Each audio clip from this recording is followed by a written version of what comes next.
It's 11:59 at Radio Free America, and this is Uncle Sam with music and the truth until dawn. Right now, I got a few words for some of our brothers and sisters in the occupied zone. The chair is against the wall. The chair is against the wall. John has a long mustache. John has a long mustache. It's 12 o'clock, Americans, another day closer to victory. And for all of you out there on or behind the lines, this is your song.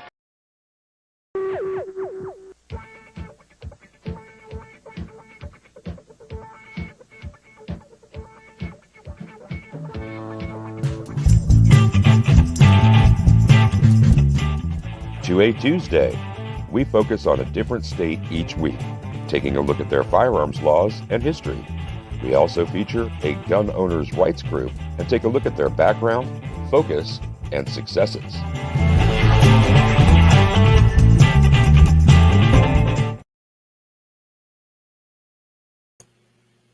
And welcome everybody to our daily gun show. We come to you live every weeknight at midnight Eastern, and we talk about guns for an hour. And welcome to everyone who might now be listening out in the podcast world. We're now streaming the shows again out to the podcast platforms. So if you're listening as a podcast and you'd like to contact us, head over to dailygunshow.com or the YouTube channel and leave comments on our videos or leave comments on the various platforms. We'll see them and we can address them in future shows. We do the show live and we stream it to a couple of different sources, and we're watching the live comments as we stream live. We do it in a video format, but we don't really use cameras here as much as the screen capture. So occasionally we do reference something on the screen or talk about stuff visually, but for the most part, I consider this an audio podcast. Each day we talk about a different thing. As our announcer DJ said there, on Tuesdays we talk about the Second Amendment. I'm going to change it up a little bit. There's a poll right now for people that are watching live to choose which state we're going to talk about tonight. New Jersey, New Hampshire, Alabama, or Arizona. And what we're also going to do a little bit later is vote what state we're going to talk about next week.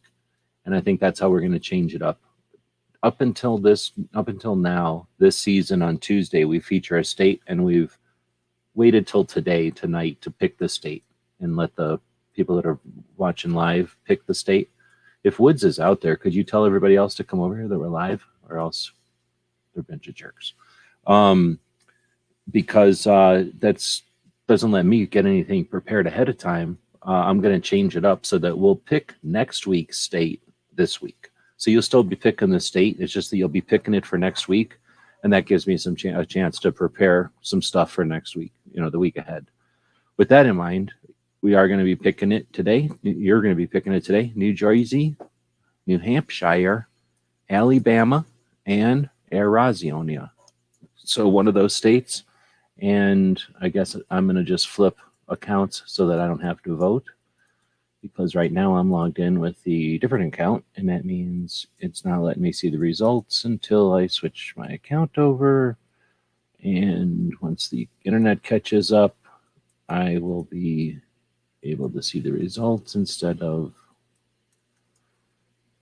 the outside. So I think we have 3 votes. Or do we have just 2 votes? Not very many people watching us live tonight. We record this live at midnight Eastern. I do that for a couple of reasons, mainly because I like to own the time slot. And sometimes we let this show go long format. We go live for a while and dig into a topic.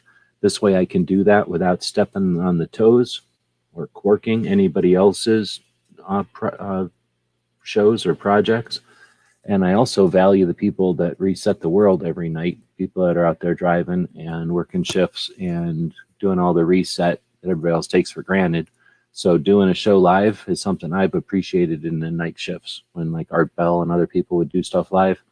I'm not saying I'm that good, but we'll do this show live during the middle of the night so that we can be live for those folks. Everybody else can listen to it during the day tomorrow. And if you do want to participate, stay up late with us and be part of the poll.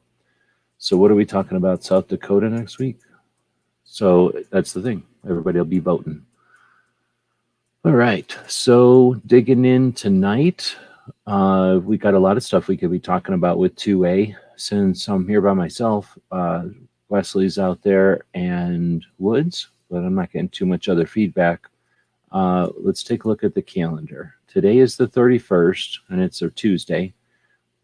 Thursday will be the 2nd, and on the 2nd day of the month, there's been a project called Every Second Matters, which we participated in since its origins, because it took a couple of 3 weeks for the concept to get thrashed out.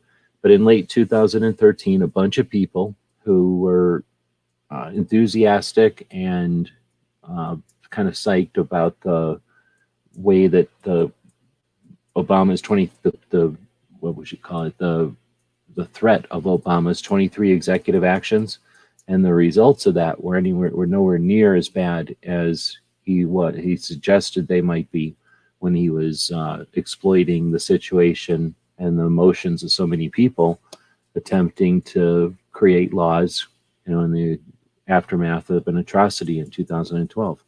So in 2013, we saw that grassroots concern and grassroots action had squashed or canceled that ambition.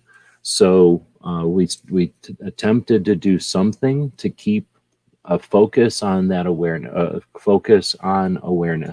something that we could do on a regular basis through the good times and the tough times to create a community, to create a method of communication, to create a tradition, or I guess a tradition, some kind of well, I don't know the word to say, but it's just a thing that we do on a regular basis, to a habit of getting together and chatting and focusing on our Second Amendment and not just news of the day, so that when it's necessary, we've created a reference, an archive, and we've also created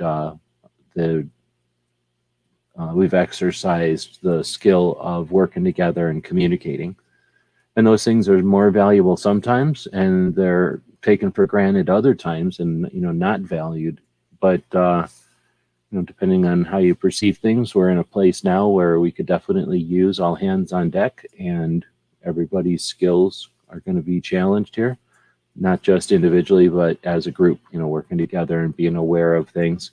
I've noticed that making people aware of the works that have been done has been illuminating to a lot of people. Most people aren't paying attention to the great works that are being done out there in the name of prevention of infringements or preparing to offer alternatives to the standard compromises that were offered traditionally when they want to exploit some kind of situation like they're doing right now. They wait till a horrible time, they get everybody emotionally upset, and then offer two alternatives. Well, there's the horrible alternative or this other alternative. And they don't acknowledge, they won't suggest for sure, and they have never been challenged with a third or a fourth alternative. And now we do have those third and fourth alternatives out there. All right, well, I'm guessing that not too many people are awake this evening because we still didn't get any other votes. So I'm either talking to the wall. Let me hit my mic here.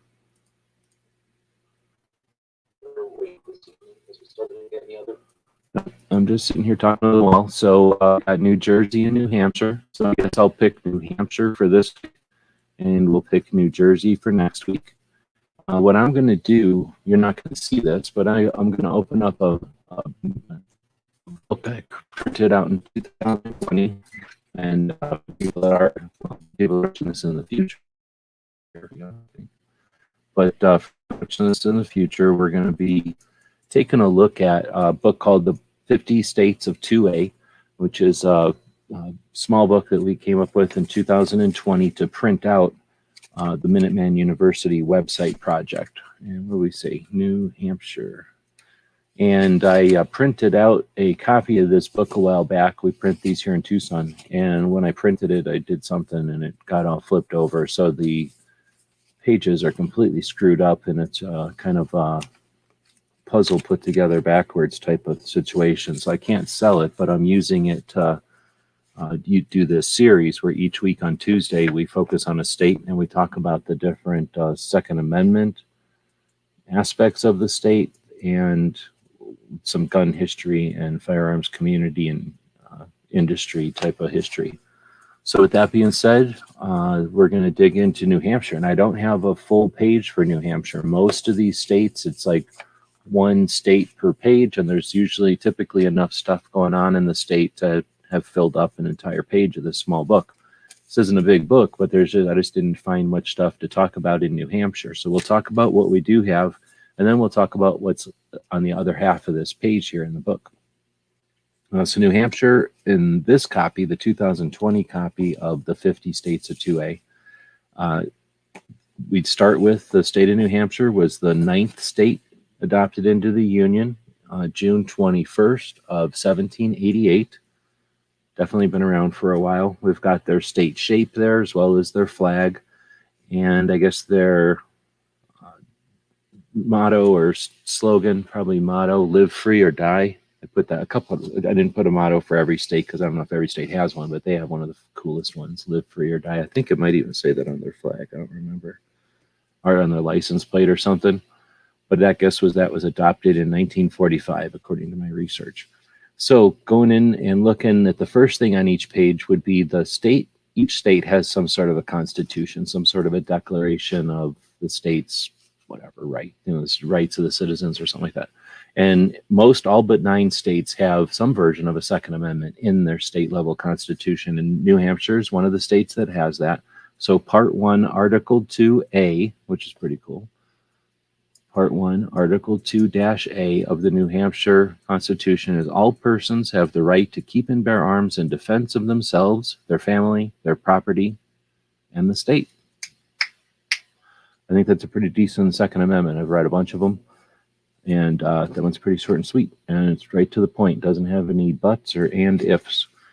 So let's get into some of the stats about New Hampshire. We've got open carry without a permit there, and I don't have any dates, so I'm guessing that means I couldn't find any initiation of that.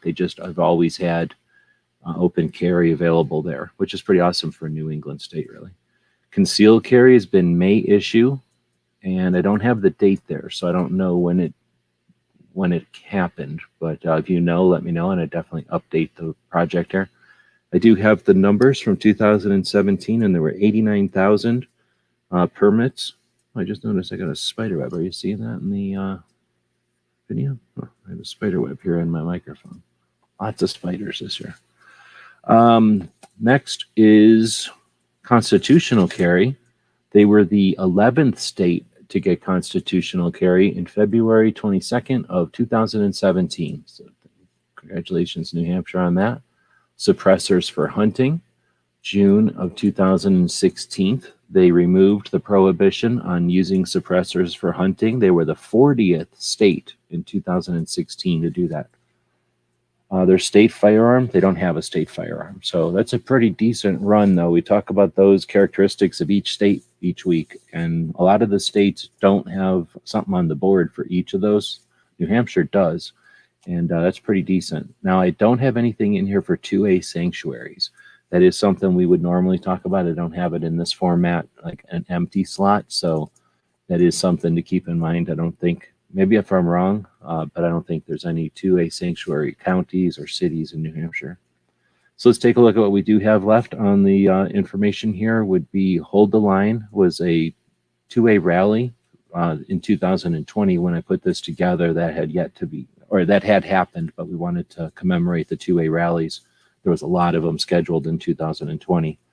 The Sig Sauer Academy is in New Hampshire, 140 acres. It opened in 1996. A good reputation, lots of good instructors, a great facility. Obviously, the guns have respect, and a lot of people would give the brand a lot of loyalty, and I guess we keep saying respect. And then we got LFI, Lethal Force Institute, Masad Ayub. Started in 1981, and it was LFI until 2009, and then with a break, it became the Masad Ayub group. But while it was still Lethal Force Institute, Masad Ayub was from New Hampshire, and before he moved to Florida, I guess, he would consider New Hampshire his home. Someone else who considers New Hampshire their home would be Benjamin Henry. So we know about the Henry rifle. He was the 6 of hearts on our firearms inventors playing card deck. We've got that commemorated there, but he's from New Hampshire. Looking at other companies in the industry from New Hampshire, the Thompson Center. It's been in business since 1967, but then in 2007, so that from 1967 until 2007, Thompson Center was in New Hampshire, and then they moved to Massachusetts in 2007. That seems like a kind of a weird move. Then SIG started in the United States in 1985 in Virginia, then moved in 1996 to New Hampshire, which is where they are now. R.J. Braverman, which made the pen gun, was in New Hampshire from 1991 to 1997. So for 6 years, they were in New Hampshire, moved to Michigan in 2002. And then H&K first came to the United States in 2000. First U.S. made HK. So I guess HK has been in the United States, but they first started building HKs in 2008 in New Hampshire. Pretty cool. I didn't know that. At least I've forgotten it since writing or doing the research. But that's what we have for New Hampshire. Again, if we're missing anything, let us know. Our goal here is to touch on what we can from the industry, from history, from the community, Second Amendment, and from just gun owners' history. So the rest of this page, because it didn't take up the whole page, is some of the stats we have throughout the book to fill in pages, but also to offer more information. The whole goal of these small books is to be like a farmer's almanac, just chock full of data, chock full of information. And we do a lot of these live conversations, a lot of live get-togethers where people are in a conversation and it's going in a direction. Sometimes there's a question or some research that needs to be done. And while websites can be handy, they're not always the quickest thing. And when you know you have data in a book, like a reference guide, then it can be quickly accessed. So some of this data may be interesting trivia-wise. Some of it might be interesting when you're having conversations, or you're trying to create, make travel plans or something like that, or you're just having theoretical debates and stuff. Sometimes having things like what we're going to talk about spelled out, it could be useful. And that was our goal. And so these aren't necessarily critical elements. Just notice the book is falling apart. These aren't necessarily critical elements, but they are useful potentially. So what we're looking at on this one, or on this page, is the indoor shooting ranges. And part of the Minuteman University project and some of our other websites, tracks, websites that gun shops that we've visited on the Gun Show Loophole Tour, track shops that we have been aware of or that have made history or something that are relevant. And some of those have shooting ranges in them. Some of the shooting ranges are standalone, but then the natural, I think, progression from that was to rank them, to start putting them in order of their size. So that's what we have here. The indoor shooting ranges listed by their size, and it's like 2, 4, 6, 8, 10, 12, 14 or something, 16 of the largest ranges that I'm aware of. Now, if there are larger ones, and I don't have ultimate resources, and this was written in 2020, there might be larger ones, and I know that some of them are disputed, but we'll dig in a little bit here since we're chatting, and we're only 20 minutes into the show. The indoor ranges in order start with a range in Oklahoma called H&H Shooting Sports, which is their information says that they're 90,000 square feet. That range was opened in 1991. All right, this is now driving me nuts that this page fell out. I think the staples just failed. It didn't rip the page. Just the way that I'm opening it to this page, I guess, is too much for it. The next largest is in Florida called Shooter's World, and that's 74,000 square feet, opened in 2012. Now, Shooter's World, as I understand it, is like 3 or more locations, and when they put them all together, it's much larger than H&H, but is it valid to put 3 separate locations together? There's a range in Albuquerque that's pretty nice, and it's got 3 or 4 locations now. Put all those together, and then Albuquerque's making everybody a run for their money. So the next one up is Guntree of Maryland. So Guntree, like Guntree Club, I think that's where that comes from, I think. 64,000 square foot. And I'm trying to remember now from doing the research on these. I think both of these two I'm going to talk about were made recently as large country club-like shooting ranges. But I think that Guntree, I'm actually thinking of one in Rhode Island here in a minute. But all of these were made recently, but this one is kind of fancy. So then we have the Colonial Shooting Academy in Virginia, 60,000 square feet. The Gun for Hire range in New Jersey that often hosts the Tony Simon's 2A, 4E diversity shoot. The Gun for Hire range is 56,000 square feet. And I know he's boasted that he's going to have the largest shooting range in the country. So we'll have to take a closer look at that whenever it comes time to redo this project or update this project. We got Vance Outdoors in Ohio, which is 56,000 square feet. Now, I have been to that. I've actually been to all of these except for, well, I've been to most of these. I haven't been to Gun for Hire on some of these newer ones. But I've been to Vance. I've been to the range at Austin, 52,000 square feet. I would have definitely thought the range was bigger than Vance. But maybe I haven't been to that Vance. I've been to I've been to one or two of the Vances, but I think there's 4. The range at the Preserve is in Rhode Island, which is a pretty small state, but they have a 50,000 square foot place, which is pretty neat because it was being built. And as I was doing the research, it had recently been built or was in the process of being built, but I definitely saw a lot of the pictures of construction, which is pretty cool. It's built in the side of like a hill. They built a 100-yard indoor range and then covered it in the side of the hill. So it's really neat. Definitely cost some bucks. Mission Ridge in Texas. I'm not sure if I've been to that one. Sportsman's Elite in Texas. I think I've been to that one. In San Antonio, if I'm thinking of it. Machine Gun Vegas in Nevada is 10,000 square feet. Now, that's not one of the largest by any means, but it is fairly large place and it is cool. And Machine Gun BB is cool, so we put that one in there. And then the Centennial Gun Club in Colorado, again, one that we visited, and another Guntree Club. That one is in Denver. That's only 5,000 square feet, and that's what I would have thought the range at Austin was, but evidently it's a lot bigger than I thought. So that's this half of the page. The other half was the information about New Hampshire. Now, next week, we'll talk about New Jersey, and New Jersey does have more to talk about. Let's see if we've got it. Should be actually pretty close to right there. But again, this thing printed out pretty weird. So yeah, New Jersey will take an entire page, and we'll have more to talk about there. I can close this and go back to the main page here. And yeah, nobody's really showing up tonight, and this is not only a live show, but it is often we use the contribution of the live audience. So that was pretty much mostly what we do on the show.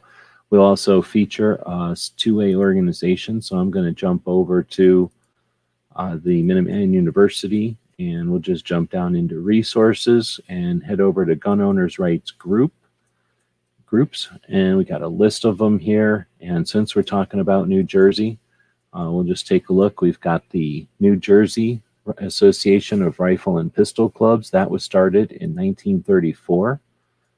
We've got a couple of others. Actually, here's what we can do. I don't even have to go search for all these. I can go in and then click on New Jersey, and that'll show me everything that's in New Jersey. So we've got the 2A, 4E. Second Amendment is for everyone. It's called the Diversity Shoot. That's hosted by Tony Simon, who we have co-hosts with us on Saturdays when we do the Ask Gun Questions show, where we let people ask questions and we answer them. Tony's been doing the 2A, 4E since 2015. We have the New Jersey 2A Society, Second Amendment Society, and that's an organization that started in 2010 by Frank Flamingo. And he's been on quite a few podcasts and done some interviews. So that story is out there. They've done a lot of work and continue to do work. Did we mention Henry Repeating Arms? Started in 1996, and they're in Bayonne, New Jersey. So they're no affiliation with Benjamin Taylor Henry. They started in 1996 by Louis Imparado, the son of Anthony in Brooklyn, New York, and they secured the trademark to the name. They made the first Henry's lever action 22 in 1997. Their headquarters is in Bayonne, New Jersey. They manufacture in Rice Lake, Wisconsin, and they started doing that in 2007. In 2019, I asked if I could visit the plant, the place in Rice Lake, and they told me that they don't do that. Then I guess that's about it for them. Then you got Alexander Rubian, who founded the, did he find? No, he's the president of that NJ2AS, New Jersey Second Amendment Society, since 2015. We got Teresa Inneker, who is the director and trustee for the CNJFO, the Coalition of New Jersey Firearms Owners. She's also a writer for Truth About Guns and the DC Project Director for New Jersey. I link whenever I can to people's interviews and conversations with Riding Shotgun with Charlie. So there's a link there, as well as the cartoon I do whenever I do cartoons. Second Amendment advocates for our projects. I'll include them on these things. We got Tony Simon. Like I say, he's been doing the diversity shoot 2A4E since 2015. He's called Simon Says Train, which is his YouTube channel. It's been up since 2013. One of his projects is to work with a place called BCG Wear, a t-shirt place. I'm actually wearing this shirt right now. And these shirts are $10 or something. They're very inexpensive, and they allow us as Second Amendment activists, one, to wear a shirt that's cool. It's blue and it's awesome. But it also is something that if we all showed up at some place together, we could all be wearing this shirt. It's easy enough to bring this shirt or DC Project shirt, and then you can show unity and you can have some effect with the optics of the situation. There's Frank again, founder, I guess, of New Jersey Second Amendment Society in 2010, and then from 2010 to 2015, he was the director. He's still out there doing things. I think he's one of the people that got a black eye one time doing some stuff, so he kind of took himself out of the running, out of the public eye, slowly bringing himself back in. You got the Association of New Jersey Rifle and Pistol Clubs, the official NRA state association in New Jersey, and a lot of people who, favor one of the medium-sized federal level 3-letter organizations who are quick to dismiss the NRA, and their size and scope are, just as easy to dismiss that there are state level organizations. And while sure they do help bring in the $345 million that the NRA uses each year to do the hunting and the competitions and the children's education and the law enforcement side and the museums and the infrastructure and the safety classes and be the brunt of every anti's attacks and rage, they also have these state level organizations which are like the roots of the tree or the tentacles of the octopus or the branches or however you want to say. They're that parts of the entity and part of the stuff that people don't pay attention to. If you kill the trunk of this tree, do these state level organizations wither and die as well without an infrastructure that's maintained with the collaboration and redistribution of resources that an entity the size of the NRA inside of our community only can provide? It's easy to dismiss all that stuff if you don't even know what it is or pay attention to it. But there's places out there that'll hate these organizations because they're not independent or rogue enough, as if only rogue and independent organizations can do what the infrastructures and stuff are providing. Anyway, next we got Stoger, established in 1923. They're in New York, New Jersey, and Maryland, but whatever. 1923, Stoger issued a price list from a New York City shop, the sole authorized importer of Mauser and Luger guns and ammo. Then they became the biggest firearms retailer in New York City. This is obviously after Bannerman. They then became located in South Hackensack, New Jersey. Then they became Stoger Publishing Company, which is the author of the Shooter's Bible. In 1990, the Stoger Company was purchased by a Finnish rifle manufacturer, Seiko. And the American-made version of the Luger started in 1944, and in 2000, Seiko was acquired by Beretta, placed under Beretta USA, and moved to Black, Maryland. So Stoeger, there you go. Part of the Shooter's Bible, part of Luger, part of Finnish Rifles, and part of Benelli and Beretta. So Stoeger, did you know any of that? Ivor Johnson, I guess I knew all of it because I wrote it down, but I don't remember any of that. Ivor Johnson made bicycles and motorcycles. Ivor Johnson is a dude from 1841 to 1895.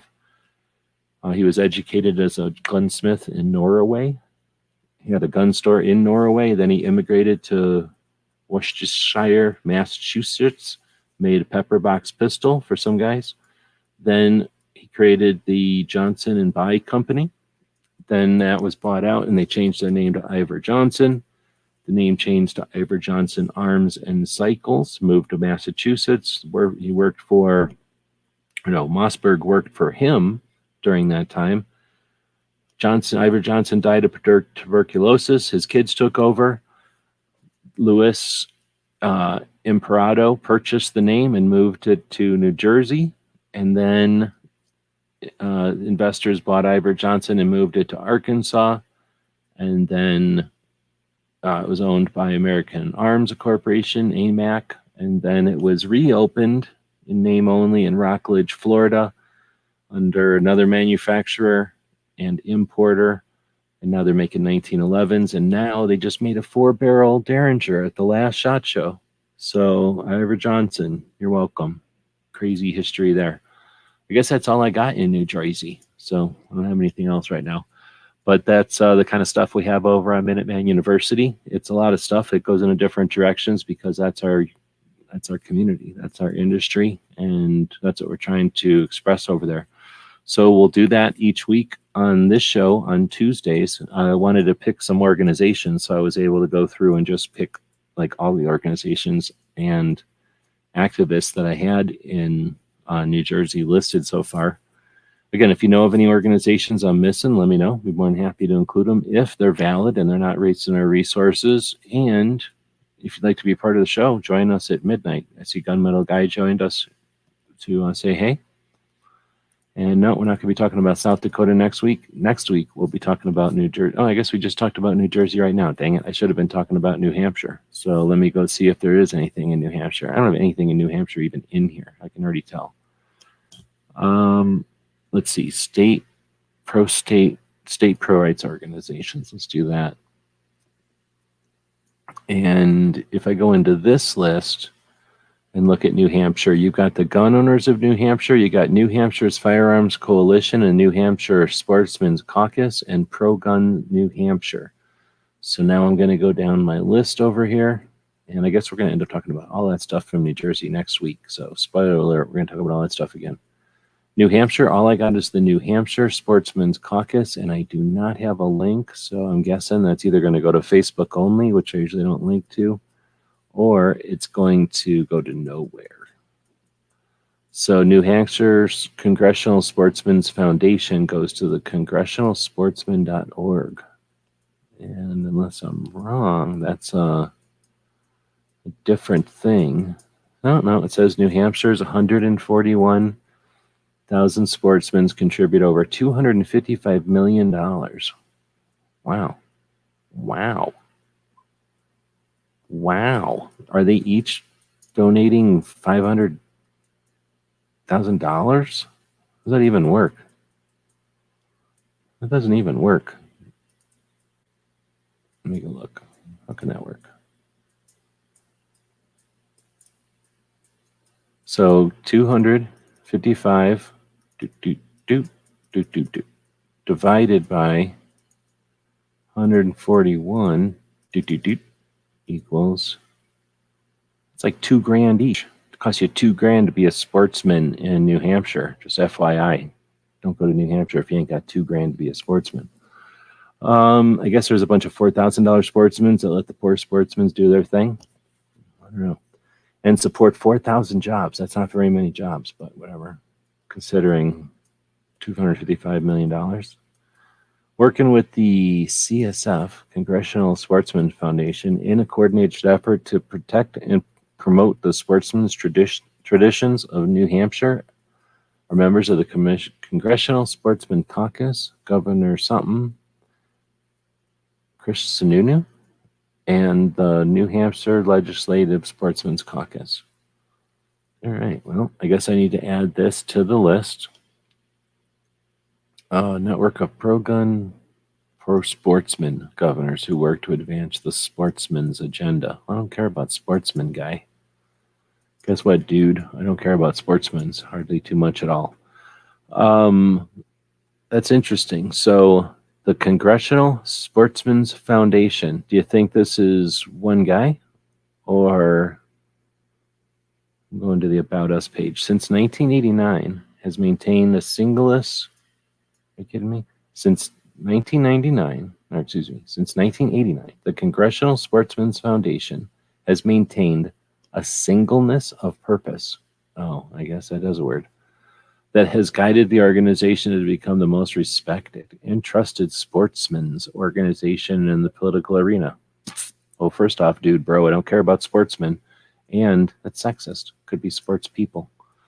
Mission to work with Congress, governors, and state legislatures to protect and advance hunting, angling, recreational shooting, and trapping. I don't care about trapping at all. And guess what, dude, bro? I don't care about any of that stuff. So that's neat, but this is potentially skirting issues and definitely not addressing Second Amendment focused issues. So maybe I didn't put them in because this seems like a hunting organization, or at the best, let's just say it's a hunting organization. I'm looking at the About page, and all I've seen is a bunch of butts, like, oh, we're Second Amendment, but, except they don't even say the we're Second Amendment part. It just starts out with butts, and it just keeps going with more butts and butts and butts. It's using a bunch of kind words that allude to adjacency to firearms, but don't actually even say firearms in here. Sportsman is about as close as they get to firearms. So board, the Congressional Sportsman Foundation is governed by a board of directors comprised of leaders from the sportsman's community and allied industries. Each of these individuals made a commitment of service to the mission. They got staff, they got an ambassador program, and employment. Your opinion counts, vote here. So your opinion counts. That's why we put it the last thing on the page with a fake button. All right. That's why I'm not putting it in there, because I don't know nothing about it. If you're from New Hampshire and you know something about the New Hampshire Sportsmen's Caucus, I'm interested. I got them listed. I don't have a link to them because I'm suspect. I don't know them. I don't know what the deal is. Unfortunately, you're a factor of being a tiny state that nobody ever hears about or talks about because nobody ever does anything in New Hampshire that everybody talks about, I don't think. Except for, well, all that other stuff was New Jersey. All right, well, so New Jersey, we'll still have some other things to talk about. We'll probably talk about some of that other stuff. Maybe we can have some kind of trivia type of thing going on at some point about state level 2A stuff again. Actually, we've done that already on Wednesdays, but I might add some of these other, newly discovered facts that I already knew, I guess, because I wrote them before. So there we go. That was the thing for this weekend, or for this week. Thanks again for the people that did show up. I'm metal saying that the robot calculators, no sound effects. I don't have sound effects. I should get some probably. With that, we'll say thanks again to the people that are listening in a podcast format. This is a visual medium that we use as an audible medium, and then we blur the lines by pointing at things on the screen all the time. So give us some feedback from the different platforms that are out there, what kind of stuff you're interested in, what kind of stuff you might be looking for. We go from like this is kind of a short show, under an hour, to every once in a while shows that are multiple hours. And then occasionally very long format shows if there's something important going on. All right. That didn't work. I yawned and didn't even mute for the whole yawn. So hopefully you didn't hear me yawn the whole time. But with that, we're going to wrap this one up. We'll be back tomorrow with the ammo quiz. It is our 10th tactical quiz. That's tactical quiz number 10. So we'll be doing the 1 centimeter tactical quiz. It's also on Wednesdays. Cape Gunworks does a live feed, barbecued over on YouTube. Often does his 2A Women Wednesday series. And then Foss will do a get together in the evenings for anybody that wants to have a non-scripted evening chat. So join us tomorrow at midnight Eastern. If you're listening on one of the podcasts, feel free to download some of the back issues and explore them and give us some feedback. Till next time, thanks for watching. GearWebsites.com is your source for firearms-based playing cards and books. We also have mugs, shirts, and posters with designs that we've made live. Of course, we have patches. Every Friday is Free Patch Friday. We appreciate your support. Thank you for shopping at GearWebsites.com. Tonight's episode, photo finish. Thank you for supporting our projects. If you'd like to buy us a cup of coffee, check out our Patreon channel. The guys and gals at gunwebsites.com encourage you to take a CCW class every year, practice at least once a month, and carry every day. Thank you for watching gunwebsites.com. Do do do do do do do do.